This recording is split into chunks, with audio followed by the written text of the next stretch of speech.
أعوذ بالله من الشيطان الرجيم بسم الله الرحمن الرحيم السلام عليكم ورحمة الله وبركاته الحمد لله رب العالمين والصلاة والسلام على أشرف الأنبياء والمرسلين سيدنا ونبينا محمد وعلى آله وصحبه أجمعين سبحانك لا علم لنا إلا ما علمتنا إنك أنت العليم الحكيم ولا حول ولا قوة إلا بالله العلي العظيم أما بعد. Yang dimuliakan Tuan Imam, ahli jawatan kuasa masjid, seterusnya muslimin dan muslimat, tuan-tuan dan puan-puan yang dirahmati oleh Allah sekalian. Alhamdulillah tuan-tuan, pada malam ini kita dapat meneruskan bacaan kita tentang adab-adab penghutan. Ada orang yang berhutang. Mana dulu kita telah bercakap bahawa orang yang berhutang ini disunatkan supaya mereka ini membayar dengan cara yang baik. Sebegitu juga tuan-tuan, sebelum daripada itu juga kita telah pun terangkan bagaimana arahan daripada Allah maupun daripada hadis Nabi SAW supaya membayar hutang sebagai satu daripada arahan wajib yang hendaklah diberi perhatian oleh semua orang yang mana ada hutang, supaya mereka ini tidak terlibat dengan larangan-larangan dan amaran-amaran keras yang mana menanti kepada orang yang tidak membayar hutang ini. Lalu malam ni tajuk kita sama juga mengenai adab pembayar hutang. Yang kita nak tengok malam ni ialah mengenai pengharaman melewatkan bayaran hutang ni. Jadi melewatkan hutang ini adalah satu daripada fenomena yang biasa kita dengar dan kita lihat. Dan setengah-setengah di kalangan kita ini boleh jadi dia alami sendiri. Mana orang yang berhutang melewat-lewatkan hutang ini daripada sebulan ke setahun. Daripada setahun kadang-kadang sampai satu dekad 10 tahun. Dan kadang-kadang sampai ke mati. Masuk dalam kubur pun masih lagi belum bayar. Inilah yang kita kata sebagai perangai liat untuk membayar hutang ini dah menjadi suatu daripada tabiat manusia. Terutamanya yang mungkin tidak ada apa-apa kesan dan pengaruh daripada ajaran agama, yang mana orang selalu mengajar, orang selalu berceramah, orang selalu bagi kuliah bahaya, tak bayar hutang ni bahaya, tapi tak degih orang begini, yang menyebabkan kita kata bahawa ia melibatkan perangai dan juga tabiat manusia itu sendiri ni. Jadi bagi yang mana ingin untuk mengeluarkan dirinya daripada hutang ini, tentulah banyak caranya. Antaranya berjimat cermat yang telah kita sebutkan dulu. Setengah-setengahnya berjimat dia sakat. Kiralah elektrik ke, air ke, kenderaan ke, minyak ke, dan juga berkait dengan makan minum. Itulah juga tempat tinggal pun kadang-kadang berjimat mereka cari hak murah sikit banding dengan hak mahal yang mungkin ia membebankan. Di samping itu tuan-tuan, setengahnya berjimat lebih daripada itu lagi, sehingga kan maka ini kadang-kadang kita dapati menggunakan bahan-bahan terpakai untuk di kita semula diguna balik dalam rumah mereka. Umpama ini contoh-contoh bagi orang yang mana memang mereka ini ingin membebaskan diri daripada perangai tidak mampu membayar hutang ini. Jadi dalam hal inilah Islam kita tuan-tuan mengharamkan seseorang itu melewat dan menangguhkan hutang. Jadi kalau kita tengok logik pun betul dah. Iaitu orang yang memberi hutang tak boleh ambil lebih, Semacam mana juga orang yang berhutang, janganlah zalim dak bayar ke orang. Jadi dua-dua itu adalah dilarang. Jadi orang yang beri hutang janganlah minta lebih kalau dia lewat bayar. Semacam mana juga orang yang bayar janganlah lewat. Kerana lewat itu zalim ke orang. Mana duit itu apabila ada di tangan pemilik dia, banyak benda dia boleh buat dengan duit tadi. Jadi bila kita kata dia ni tidak boleh kita makan riba pada orang yang berhutang, maknanya sini orang yang berhutang pun janganlah menangguhkan, melewatkan bayaran tadi, yang mana ianya adalah termasuk dalam memakan juga memakan juga hak orang dalam keadaan dia memakan hak orang kerana melewatkan bayaran, ia juga adalah dilarang oleh Allah Subhanahu wa taala ini. Jadi Allah Subhanahu wa taala dalam firman-Nya menyebut wa in tubtum falakum ru'usu amwalikum la tazlimuna wa la tuzlamun. Ini dalam ayat riba lah ni. Di mana Allah Subhanahu wa taala mengajar pada kita orang yang berhutang ini supaya bayar hutang.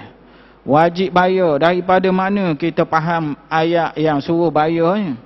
Iaitu ayat Allah Subhanahu wa taala yang mana Allah berfirman ni dalam surah Al-Baqarah ayat 379 itu di mana di sana ayat itu mengatakan kepada kita, jikalau kamu dah taubat, kamu dah bertaubat daripada riba ni, maka mu jangan ambil riba tu. Mu boleh ambil modal saja. Dia hak mau hutang berapa? Mu hutang 1,000, mu boleh ambil 1,000 je. Hak riba mu tak boleh ambil. Dia kalau mu dah terlibat dengan akad riba, seperti pinjam 1,000, bayar 1,500. Lalu dia sedar kemudian dia taubat, jadi dia tak boleh ambil riba 500, tak boleh. Tapi modal dia asal 1,000 boleh ambil. Jadi ayat ni Allah Ta'ala beritahu, jikalau kamu sudah pun menyesal bertaubat kamu daripada riba ni, maka halal bagi kamu untuk ambil bahagian modal kamu saja, tanpa kamu menzalim dan tanpa kamu dizalimi.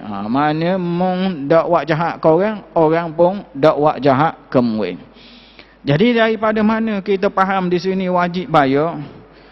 Kita faham wajib bayar ini seperti yang disebutkan oleh ahli tafsir Al-Imam Al-Qiyah Al-Hirasi, di mana beliau dalam ayat ini dia beritahu bahawa ayat ini menunjukkan bahawa wajib pada orang yang berhutang membayar pada waktunya. Kalau dia tak bayar pada waktu, dia zalim ke orang. Itu nak beritahu bahawa ayat ini dia marah menzalimi orang pun tak boleh, dizalimi pun tak boleh. Jadi kalaulah orang tak bayar pada waktunya, maknanya dia menzalimi kepada pemilik hutang tu. Dia ni melewatkan tangguh bayar. Dan kan duit ini kadang-kadang kalau dalam bank itu diapung dia satu malam tu, tu dah ada bahagian dia satu malam berapa riyal. Setengah-setengah orang kadang-kadang mengapungkan duit dia saja pun dah akad nak dah. Bagi hak banyak lah. Mereka ini kalau lah letak di bank apa semalaman tu pun dah akad nak dah. Bagi yang mana ada lah. Kita kata setengah-setengahnya bank pula berhutang dengan dia. Bukan dia berhutang dengan bank. Setengah-setengah kita dapati bank itu sendiri berhutang dengan orang pula. Ini bagi yang betul-betul lah banyak harta umpamanya. Jadi dalam hal begini, kita dilarang oleh Allah membuat perbuatan zalim ini. Jadi zalim orang yang beri minjam ialah ambil riba. Zalim orang yang minjam pula ialah lewat bayar. Itu dikira dua-dua pihak tu jauhi daripada perbuatan zalim ini. Jadi bagi orang yang mana ianya enggan membayar hutang, sedangkan ia mampu, maka orang ini dicap dia sebagai orang yang zalim. Dia nak jadi zalim ni tak perlu kepada tikang orang. Nak jadi zalim tak perlu kepada sepak orang. Nak jadi zalim ni tak perlu siapa kemakan harta anak yatim apa, memadai. Dengan tak bayar hutang orang pun dah dicok sebagai zalim bagi orang yang mampu dan enggan membayar hutang itu, sedangkan ianya ada kemampuan untuk membayar hutang tadi. Jadi dalam hal inilah Nabi SAW memberitahu pada kita bahayanya perbuatan melewatkan bayaran hutang ini. Bagi yang mampulah, setengah-setengah kalangan kita ni umpamanya kerja ada, kemudian pula setengahnya dua orang kerja bini bekerja juga, tapi hutang tak bayar-bayar. Lari semua daripada pembayaran hutang tadi. Tak kira lah hutang isi rumah, hutang pinjaman pelajaran, hutang kenderaan, ataupun juga hutang kepada suatu skim tertentu lah yang dibuat yang melibatkan pada hutang. Tak kira sama ada ambil TV dulu, ambil tisjuk dulu, padahal bayar siap 3 sen seminggu, tak bayar. Jadi kadang-kadang lari daripada pihak yang mana memberikan hutang tadi. Inilah contoh-contoh yang kita kata pada malam ni perlu diingatkan. Jangan lihat membayar hutang ini, dan kita bagi orang Islam kena patuh kepada janji. Semacam mana kita berjanji dalam berhutang, begitulah kita kotakan, kita laksanakan. Jangan lewatkan daripada tarikh yang telah kita janjikan itu. Jadi dalam hal inilah Nabi SAW melarang keras perbuatan melewat-lewatkan daripada membayar hutang ini. Yang mana bagi orang yang mampu, kita bercakap malam ni bagi orang yang mampu. Jadi bagi yang ada duit lah ni kita cakap ni. Nah, kebanyakan kita kalau tengok ada duit belakang, kita tengok memang ada duit. Orang berhutang ni bukan senang bank tapis dah tu. Bukan senang makna dia tapis dah, dia kemampuan bayar tu boleh ke tak. Kalau lah ada orang apa pala panggil, bank tak beri, dia pun reti juga untuk nak beri tu orang tu rok ke tak. Kalau eret-eret gitu, dia tak wid dulu lagi. Dia tahu orang ni memang tak mampu dia. Jadi oleh sebab tadi kata kebanyakan yang berhutang ni kebiasaannya mampu. Kecuali lah keadaan berlaku keadaan qawi ini yang menyebabkan ramai yang jatuh muflis, bankrupt, dan ramai juga jadi miskin tau. Jadi di sinilah pihak-pihak bank mula membuat moratorium tau. Diberikan tangguh pembayaran, sama ada berbulan-bulan lah yang kita dengar sebelum pada ni. Ini suatu bagai kita kata daripada pihak bank yang kita kira sebagai pendekatan yang baik lah.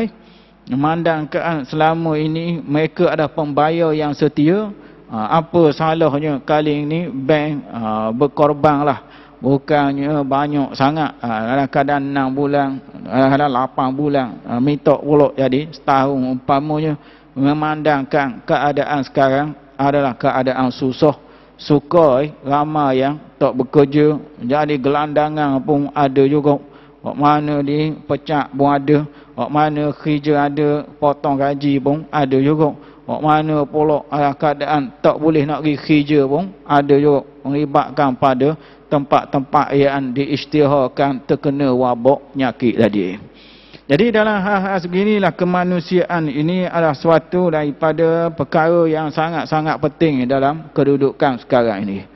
Mana biarlah ciri kemanusiaan itu biarlah tinggi kita. Terutamanya bila kita berhadapan dengan orang yang susah. Bayar nak bayar. Bukan sengaja. Bukan dia sengaja. Tak ada dalam niat dia nak lari daripada pembayaran. Tapi keadaan semasa menjerumuhkan dia. dalam kumpulan orang yang tidak mampu. Oleh kerana itulah kita kata hadis Nabi SAW, di mana Nabi menyebut daripada Abi Hurairah radhiyallahu anhu, di mana kata Abu Hurairah, qala Rasulullah sallallahu alaihi wasallam, matlul ghani zulmun, melewatkan bayaran oleh orang yang mampu, yang kaya itu adalah suatu kezaliman. Jadi hadis ini jelas, Nabi cok terus orang yang mampu lewat bayar zalim. Tu tak ada dah nama lain bagi orang tadi, dia beri nama zalim. Itu sifatnya adalah makan hak orang. Dia ni seolah-olah menzalimi, menganiaya pihak lain. Yang memberi dulu pinjam, yang beri dulu hutang, yang beri dulu pakar, tapi bila siapa masa tak ingat dah, tak sedar dah. Selama ini banyak dah orang berkorban, beri pakar dulu, guna dulu, beri belanja dulu, tapi bila siapa masa bayar, inilah yang kita kata liat membayar ini. Tak ada dah kita nak cok orang segini dengan kata-kata yang lembut, tak ada dah. Terus Nabi SAW menjadikan orang ini dicok sebagai orang yang zalim, tuan-tuan ini. Dan zalim ini kita kena faham, dia adalah perbuatan dosa besar zalim. Dia bukannya dosa kecil-kecil zalim ke orang. Allah Ta'ala melarang perbuatan zalim. Dan di hari akhirat akan ada balasan bagi orang yang zalim ada orang lain. Sama ada dalam bentuk kisah, sama ada dia dalam bentuk membayar dengan pahala, ataupun juga dengan cara dihukum mengambil dosa orang lain. Banyak cara yang kita kata berlakunya pembalasan di hari akhirat. Jadi oleh sebab tadi kita nak kena faham bahawa hidup atas dunia ni bukannya habis sini saja. Semua kelakuan kita, perangai kita, kecil ke besar ke, akan bawa ke kampung akhirat. Jadi antara yang akan menemui seseorang di kampung akhirat ni ialah perbuatan tidak bayar hutang orang tu.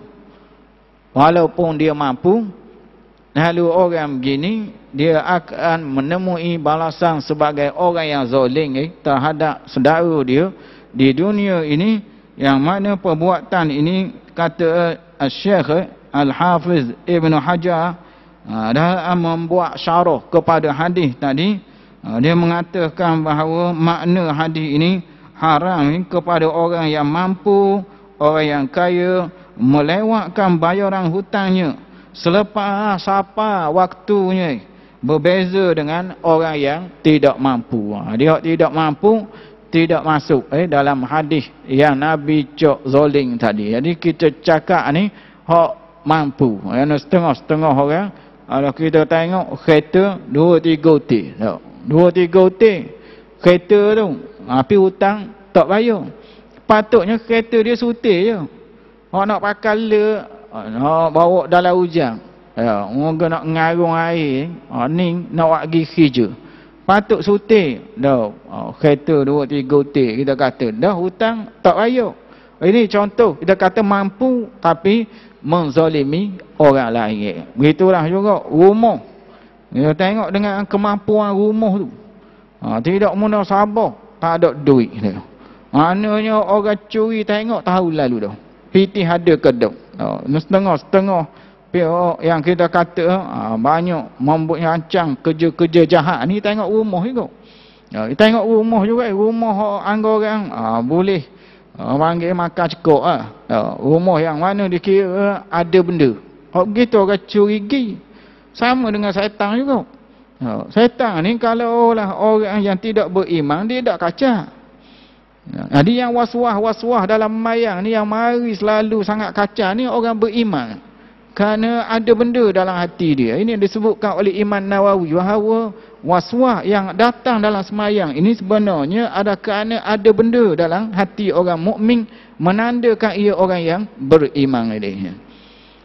Jadi apabila kita dah tengok dalam keadaan semasa ni, yang mana ramai di kalangan kita hari ni yang berhutang, tiba-tiba berlaku keadaan yang sangat-sangat mengejutkan ni. Dah berlarut tang hampir dah nak kat setahun dah ni. Enggak kita tengok daripada bulan 3 dulu. Dah ni bulan 12 pula dah. Mana kena buat kerja tu, lama mana dah tu. Lama dah tu makna kalau kita kira lah bulan 5 antara waktu yang paling kuat sekali buang orang. Katakan jumlah penganggur yang paling ramai pada tahun ini ada pada bulan 5, bulan puasa. Pada bulan puasa, PKP masa tu. Jadi ramai yang dibuang kerja. Banyak syarikat yang buang orang masa. Dikira jumlah penganggur yang sangat tinggi pada masa itu berbanding dengan selepas daripada itu. Jadi kalau ramai yang dibuang masa bulan 5, nak jembul learning dalam 7 bulan dah ni. Jadi di mana orang begini? Nak makan daripada mana? Kerjaan apa mereka buat? Apa benda aktiviti yang boleh menampung kepada pendapatan yang terdahulu.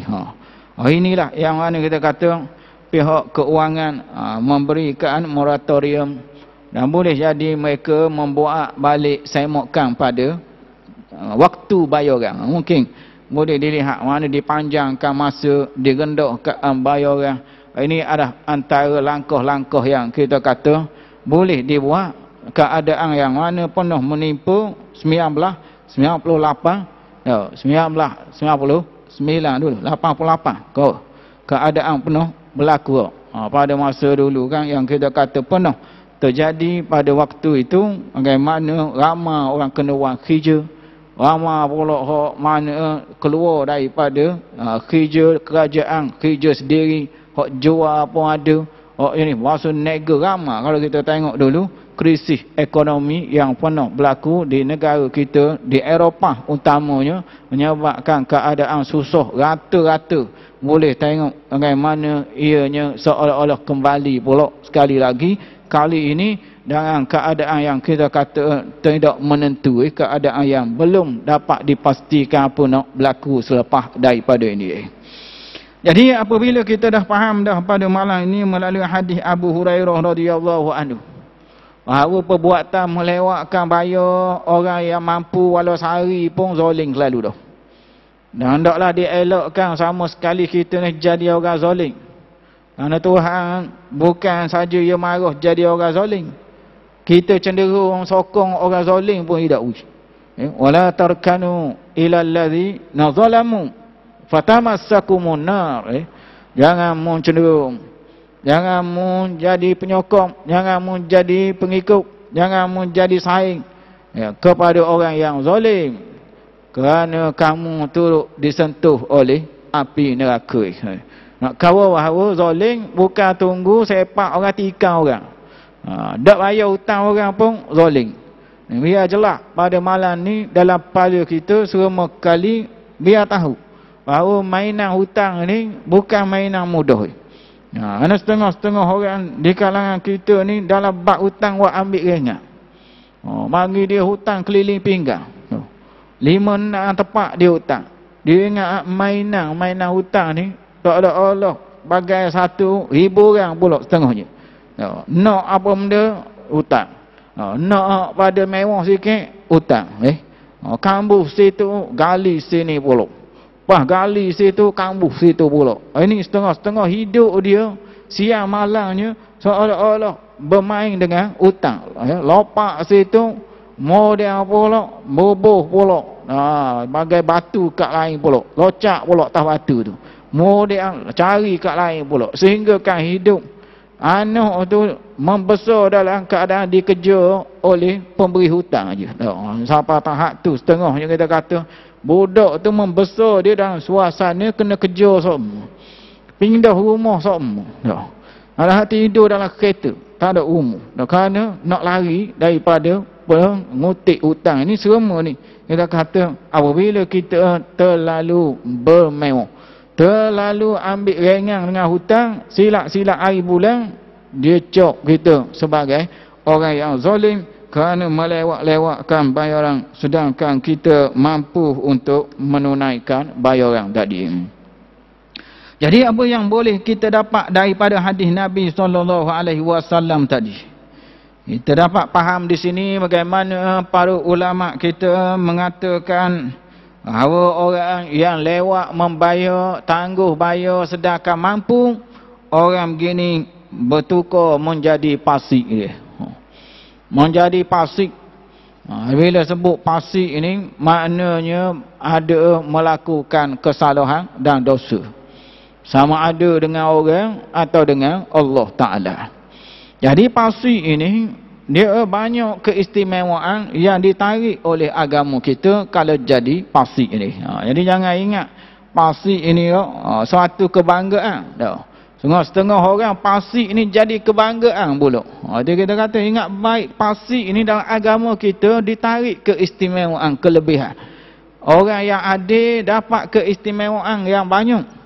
Orang yang fasik berdosa dengan orang, berdosa dengan Allah ini, yang ini banyak keistimewaan ditarik daripada orang yang fasik. Tak boleh jadi wali nikah. Anak nak nikah. Tak boleh lagi tak taubat. Pakak minta taubat dulu baru nak jadi wali adik. Itulah juga nak jadi saksi di mahkamah pun tidak diterima orang yang fasik ini. Bahkan Al-Quran memberi amaran inja'akum fasikum binaba'in fatabayyan. Kalaulah orang yang fasik membawa naba'. Naba' ini ialah berita penting. Berita penting, naba' ini suatu yang mana ada kaitan dengan kita orang ramai yang sangat penting, kerana dipanggil naba'. Dia tak panggil khabar. Dia tak panggil berita. Dia tak panggil dia ni dengan kisah umpamanya. Tapi dipanggil naba' kerana nak beritahu ia ada berita yang sangat penting. Itulah rancangan berita tu dipanggil al-amba. Iaitu berita yang mana orang tunggu-tunggu nak tahu. Bagaimana berita tadi ada benda yang penting. Jadi setengah kita ni bila membuat perkara yang fasik ini, dia ingatkan main-main saja. Bahkan kadang-kadang berbangga pula dengan fasik dia tu. Inilah yang kita kata Allah Ta'ala ni nak bahan orang ni tak tunggu lama. Allah Ta'ala Maha Penyayang. Tapi orang-orang yang mana kita kata kadang-kadang berbangga dengan kerjaan yang mana fasik kerja tu dengan cara yang kita kata tak tu tutup aurat, mendedahkan aurat. Jadi benda-benda begini Allah Ta'ala nak balas tak boleh tunggu lama kata. Jadi kita boleh tengok dah ramai dah. Orang mana-mana dulu pakai kain sikat. Dulu-dulu dah tunjuk aurat, lah ni tak ada kerja pun ramai dah. Gitu dia. Nak kata bahawa benda melibatkan fasik ni jangan berbangga kita. Jangan berbangga. Patutnya kita ni bukan jadi contoh pada orang untuk buat kerja fasik. Setengah-setengahnya boleh tropi tu kok. Suka sangat lah. Anugerah. Tropi. Tak kira lah. Apa benda popular dia tu tak tahulah. Setengah-setengah bila mari wartawan tanya pula apa perasaan anda memperolehi kejayaan, menerima tropi bagai popular. Apa sajalah kriteria dia tu. Setengah-setengahnya berbangga. Dapat dia dengan kerja dia tadi, dengan masing-masing kita tengok, memanglah mereka ini seolah tak sedar rupa kerja itu sendiri dalamnya ada benda-benda yang jauh maksiat itu dengan Allah Ta'ala ini. Bahkan setengah-setengahnya wak pergi haji pula, pitih tu wak ada tu, wak pergi haji, wak pergi umrah. Lepas balik masuk Instagram duk tunjuk gambar kau. Tu setengah-setengah duk selfie depan Kaabah. Ambil pula dekat Hajarul Aswad. Bangga pula tunjuk. Padahal hak dia buat tu bukannya ikut hukum pun. Maknanya keadaan tadi bila mari wartawan reporter tanya pada apa perasaan anda. Pertama sekali yang dia akan ucap alhamdulillah. Itulah. Kebanyakan kita buat dosa, alhamdulillah. Alhamdulillah Allah Ta'ala beri saya bakat baru. Dulu menyanyi saja, ni berlakon pula. Tu mana dalam keadaan kita kata tak sedar rupa kerja dia tu sendiri bermasalah sebenarnya. Tapi alhamdulillah Dengan bantuan Allah, bakat saya dapat ni. Dapat saya mari ke Mekah, dapat tunai haji. Masa tu syaitan hok bengang kali masa tu hok paling bengang kali masa tu, hok paling marah kali syaitan. Syaitan kata aku tolong dari awal pakai kaki dak sebut sikit nama aku. Sebut alhamdulillah semua. Sebut Allah semua. Allah dak kenal budi sungguhlah. Padahal aku hok tolong dari awal. Tu aku hok beri dia ni jadi seperti hok berlaku tu. Seperti hok ada tu. Dengan tapi syaitan kata tak kenang jasa sungguh. Sikit-sikit alhamdulillah. Sikit-sikit alhamdulillah. Padahal kerja jahat ni aku tolong buat. Kerja jahat ni aku jadi jurulatih dia. Aku jadi bagai coach dia. Tapi tak sebut langsung. Tu syaitan kata aku bengang kali. Dia ni aku bengang sungguh ni Aku tolong dia tak sebut kali. Patutnya pujilah aku sikit. Terima kasih untuk syaitan. Dan juga anak beranak dia yang memudahkan hamba ni dapat jadi gini. Tak ada. Dia tak ada. Mana-mana alhamdulillah. Itulah yang syaitan bengang kali waktu kita kata bagaimana setengah orang tak sedar dia ni dalam kerjaan hak dia buat tu, yang rasa dia masih lagi di bawah ikut taat dan panduan Allah Taala. Dalam keadaan mulut dia sedar tak sedar, alhamdulillah Allah memberikan pada saya bakat yang ada.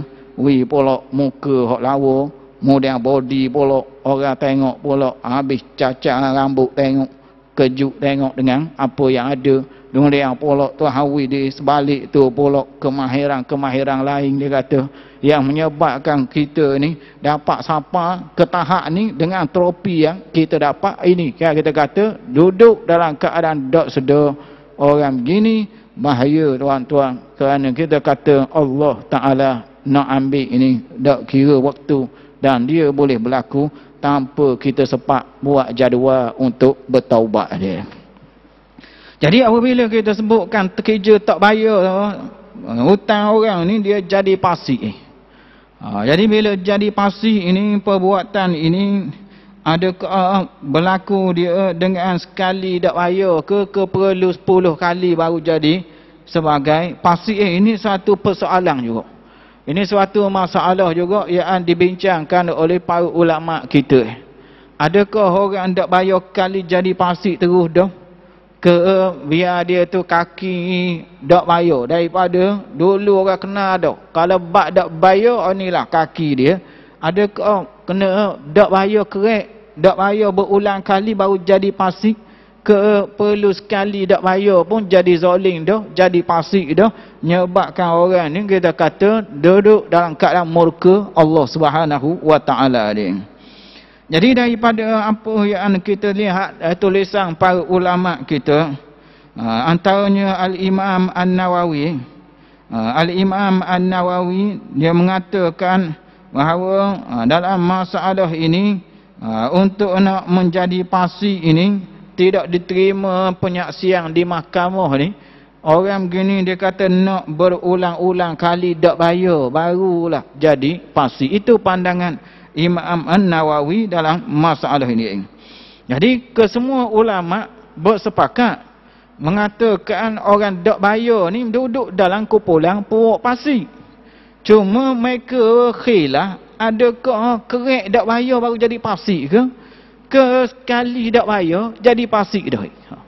Jadi Imam Nawawi dia kata dalam masalah ini iaitu menurut mazhab kami mazhab Syafi'i, ishtiratut tikrar, iaitu disyaratkan berulang-ulang kali barulah boleh kita cok dia kaki tak bayar ni. Maknanya baru kita boleh cok je ni bahasa tak bayar. Dia tahu sajalah bila kata tak bayar ni nak jadi pasik ni nak perlu kerek. Itu pandangan mazhab. Namun demikian As-Subki dalam Syarah Minhaj dia tidak bersetuju pandangan tadi. Bagi dia sekali tak bayar dosa besar dah, pasik terus lah. Moga tak bayar ni zalim. Zalim ni pasik lah, tak tunggu apa benda kerek 5-16 kali baru jadi pasik deh. Itu pandangan Imam As-Subki yang mana dia mengatakan bahawa orang yang enggan menunaikan hak orang lain. dia sekat hak orang, dia tak bayar hak orang. Selepas orang minta, tak bayar. Akak nak telefon tukar nombor. Tu cari di rumah pula. Ada pindah tak mana pun tak tahu. Pergi tempat kerja. Kadang ambil cuti. Ini benda-benda yang kita kata, kalau lah engkau membayar hak orang selepas diminta dan keadaan tidak ada uzur, maka hukum dia macam ropok hak orang, dia kata. Macam ropok hak orang, dia kata. Dan ropok ini adalah kerja dosa besar. Dan nak boleh kejadi zalim, nak boleh kejadi fasik, padang sekali ropok pun jadi dah, dia kata. Tak boleh tunggu 10 kali ropok. Itu pandangan subki. Ada logiknya dalam masalah ini. Bahawa tak tunai hak orang ni zalim kau orang, wak nyanyi kau orang. Wak nyanyi kau orang ni tak boleh 10 kali baru jadi jahat. Kali pun dikira jahat dah. Duduk dalam kocong puak jahat. Bila sekali tidak bayar, maka jadi fasik ini. Menurut pandangan Al-Imam As-Subki, yang mana katanya dosa besar tidak perlu kepada berulang-ulang kali buat, memadai sekali buat pun dah jadi dosa besar. Mana-mana hak tak bayar jadi fasik dia, buat dosa besar dia. Orang begini tidak boleh diterima untuk menjadi saksi, dan juga tidak boleh untuk dia menjadi wali, kecuali apabila dia bertaubat kepada Allah Ta'ala terhadap kerjaan yang dia buat tadi, barulah dikira dia layak untuk mendapat lain-lain keistimewaan yang diberikan oleh agama ini kepada orang yang tidak fasik, iaitu orang yang adil, yang tidak membuat dosa besar dan tidak mengekali dosa kecil tadi. Jadi bagi kita orang mukmin, hendaklah jaga diri kita. Kena takwa dalam diri ni. Supaya diri jangan jadi fasik. Mana-mana dosa besar jangan pergi buat. Kalau berlaku, tinggalkan tu. Taubat kepada Allah. Dosa kecil jangan duk elok, duk tinggal-tinggal. Jangan sama kali duk bergelumang dosa kecil tu. Ini hendaklah dibuat. Kita dalam bab dosa ni dengan najis dalam perut. Jadi tak boleh elok dia dan dia mari senok perut. Tu memanglah buat kerjaan tak boleh lalu, dia ganggu kita. Jadi dosa ni macam najis dalam perut. Masa dia tak senok lagi tak apa.